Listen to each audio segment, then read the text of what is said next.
What's going on, TheaterMania? Darren Criss here, and we're talking about me doing Hedwig in the Angry Inch on Broadway right now.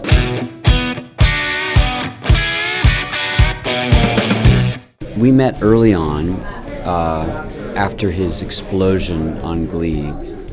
A friend had a dinner, and he was just like all over me with the Hedwig and growing up with it in San Francisco, and he's like a queer straight boy, you know, growing up there. And he had a band, and it's like he had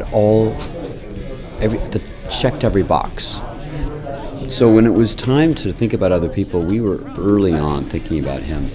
There isn't anyone in Darren's generation who does all the things that he does as well as he does. He sings, he dances really well. You know, he learned his choreography for this in 2 days. Like he just knows how to do it. He's our youngest Hedwig ever. He's wildly talented, as we know. He sings like a dream, and I think that he's going to have a surprisingly sly take on this woman, and he's going to surprise people in a way that I think that with some of our others you could sort of imagine what their Hedwig would be, and we were still surprised in lots of areas, but with him I think it's a real mystery. I don't think anyone can quite will have a strong sense of it until they walk into that room and watch what he unleashes.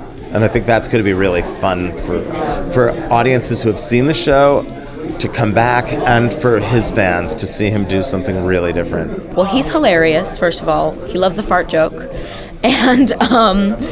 And such a nice, open, easygoing person. But yeah, so it's been really nice to work with Darren because we had never met before, but we have mutual friends, and everybody said he was awesome, and they were not wrong.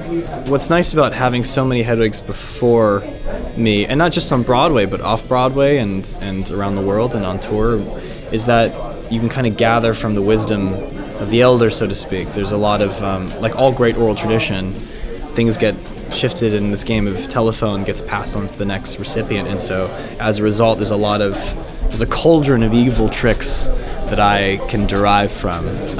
So I get to pick and choose which ones I like the most, and whether they're staging things or jokes, and then I can kind of put my own thing in there and kind of add to the narrative myself. So my Hedwig is an amalgamation of many before me, but she's still in the wigs and the heels and the and the outfits, so I don't know.